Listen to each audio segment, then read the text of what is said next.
आज हम फिजिक्स के टॉप 10 मोस्ट रिपीटेड क्वेश्चंस के साथ आप लोगों के समक्ष उपस्थित हैं और ये क्वेश्चंस एसएससी जीडी हो, सीएचएसएल हो, सीजीएल हो, सीपीयू हो, एसएससी स्टेनोग्राफर हो, कोई भी एग्जामिनेशन हो, अदर कोई भी एग्जामिनेशन हो, सबके लिए मोस्ट इंपॉर्टेंट क्वेश्चन की ये सीरीज़ है।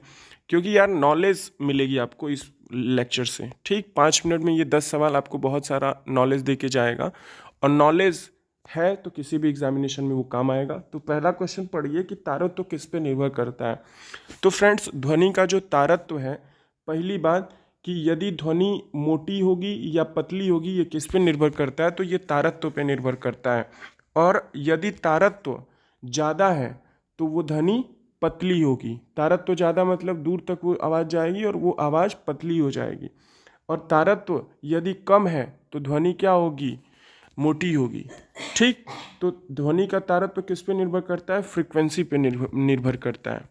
नेक्स्ट क्वेश्चन है हमारा कि मानवों में ध्वनि द्वारा उत्पन्न होती है, क्या उत्पन्न होती है। मानवों में ध्वनि कहाँ उत्पन्न होती है, तो कंठ में उत्पन्न होती है। ध्वनि कहाँ उत्पन्न होती है, कंठ में। और सीजीएल 2017 का क्वेश्चन है, वायु के तापमान में परिवर्तन से ध्वनि का निम्नलिखित में से कौन सा गुण जो है वो प्रभावित होता है। तो तरंगदैर्घ्य इसका बढ़ जाता है ध्वनि का, और ध्वनि जो है तापमान बढ़ने के साथ साथ ध्वनि का वेग भी बढ़ जाता है।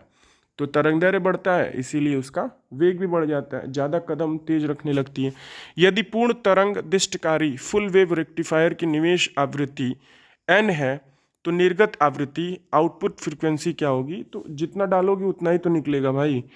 तो जितना निर्गत उतना, जितना निवेश करोगे उतना ही निर्गत होगा ना। नेक्स्ट क्वेश्चन है हमारा कि स्टेथोस्कोप किस सिद्धांत पे काम करता है। स्टेथोस्कोप जो हृदय पे रख करके जो धड़कनें सुनते हैं डॉक्टर, वो ध्वनि के परावर्तन पे काम करता है। टकराते हुए पाइप से टिक टिक टिक टिक टिक टिक ध्वनियाँ आती हैं और डॉक्टर के कान तक पहुंच जाती हैं। नेक्स्ट क्वेश्चन है हमारा कि किसी सिग्नल के तरंग रूप का अध्ययन किसके द्वारा किया जा सकता है।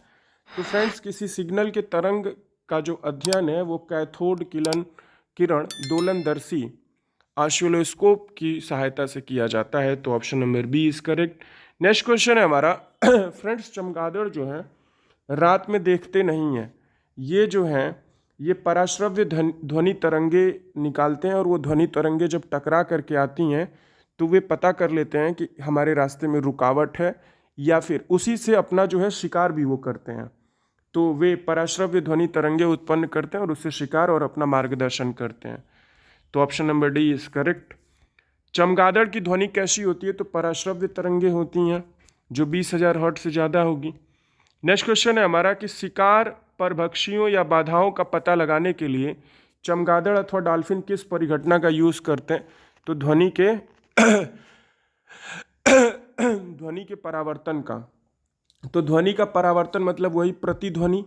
उन्होंने एक वेव छोड़ी और वो टकरा करके जब उनके पास आती है तो उनको पता चल जाता है कि भैया मेरे यहाँ पे मेरा शिकार है, या फिर यहाँ से आगे रास्ता खाली है। नहीं टकरा के आएगी रेज तो वो समझ जाएगा कि आगे का रास्ता मेरे लिए साफ है और चमगादड़ उड़ जाएगा। तो प्रतिध्वनि का निर्धारण करते हैं अपने परभक्षियों मतलब खाने के लिए। कोई कण एक समान गति पर कैसा होना चाहिए। एक समान गति जब होगी तो वो वेग रहित होगा। देखना जरा, यदि किसी कण की गति स्पीड एक समान है तो उसका वेग वेलोसिटी भी एक समान हो सकता है या उसका वेग भिन्न भी हो सकता है। इसलिए क्योंकि चाल एक अदिश राशि है, स्पीड क्या है बाबू, एक अदिश राशि है, वेक्टर क्वांटिटी है, जबकि वेलोसिटी क्या है, वो सदिश राशि है, वो वेग रहित होगा। ठीक, मतलब वो वेक्टर और स्केलर दोनों क्वांटिटी हो सकता है तो हम डिफाइन नहीं कर सकते, तो वो वेग रहित होगा।